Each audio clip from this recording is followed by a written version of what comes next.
Hyderabadi time. हमारे सभी national birds and animals रो रहे हैं and nobody is listening to its crisis.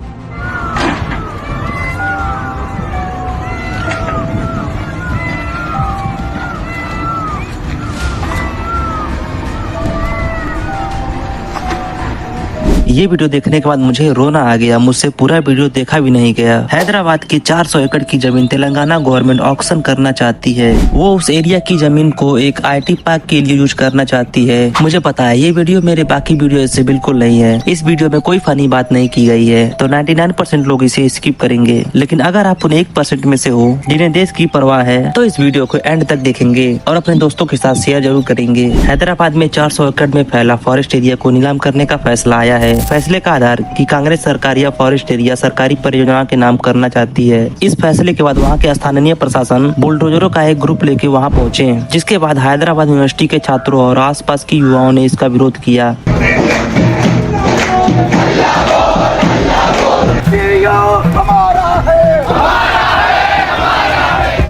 इस विरोध को सोशल मीडिया का बल मिलने के बाद वहां के आसपास के और छात्र इकट्ठा हो गए और जवाब में पुलिस ने उन पर लाठियां बरसा दी और यह रिपोर्ट लिखे जाने तक 53 छात्रों को अब तक गिरफ्तार कर लिया गया है। एक्चुअली हैदराबाद यूनिवर्सिटी के छात्रों और पर्यावरण की रक्षा से जुड़े लोगों का दावा है कि जिस लैंड की नीलामी की जा रही है वह फॉरेस्ट एरिया है, क्योंकि यहाँ सिर्फ हरियाली ही नहीं बल्कि रिच बायोडाइवर्सिटी भी मौजूद है। इंडियन एक्सप्रेस में छपी एक रिपोर्ट बताती है कि आसपास के लोगों का कहना है कि इस फॉरेस्ट एरिया में 237 पक्षी प्रजातियां, दुर्लभ स्टार कछुए, 15 स्तनधारी जीव और ना जाने कितने कीड़ों मकोड़ों रहते हैं। यही नहीं, इस एरिया में एक इम्पोर्टेंट वाटर सोर्स भी है। अब इस पर कांग्रेस सरकार का दावा है कि इस लैंड को वन क्षेत्र के रूप में कभी राजस्व विभाग के रिकॉर्ड में दिखाया ही नहीं गया और यह 1974 में स्थापित यूनिवर्सिटी के लिए अलॉटेड लैंड का हिस्सा है। मई 2024 में सुप्रीम कोर्ट ने इस भूमि पर सरकार की ओनरशिप को सही ठहराया था, जिसके बाद कांग्रेस सरकार ने इसकी नीलामी की प्रक्रिया शुरू की। तेलंगाना के मुख्यमंत्री रेवंत रेड्डी ने विधानसभा में इस विरोध को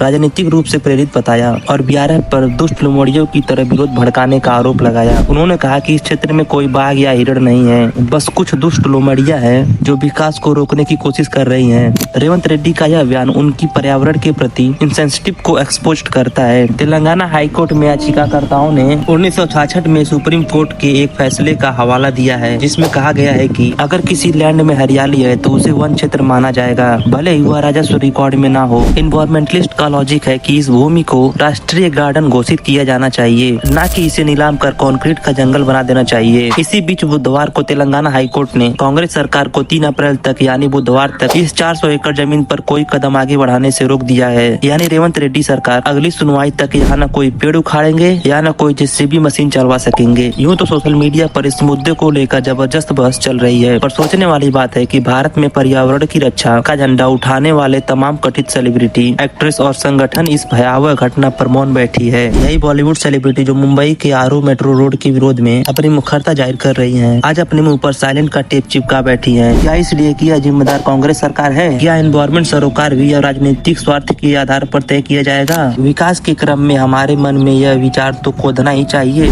कि जब इस वन में बुलडोजरों की गर्जना गूंजी तो नन्ही चिड़ियों ने अपने घोंसले को छोड़ दिया होगा, कछुए अपनी धीमी गति से भागने की असफल कोशिश कर रहे होंगे और जंगल में रहने वाले अन्य जीव जंतु भयभीत होकर अननोन डेस्टिनेशन की ओर बढ़ रहे होंगे। क्या ग्रोथ की डिफिनेशन यह हो गई है कि जीवन को ही समाप्त कर दिया जाए? क्या यह सही हो रहा है गलत? कमेंट में जरूर बताएं। और अगर आप अपनी धरती माँ से प्यार करते हैं तो इस वीडियो को लाइक और चैनल को सब्सक्राइब जरूर करेंगे। आपसे मिलते हैं अगली वीडियो में। धन्यवाद।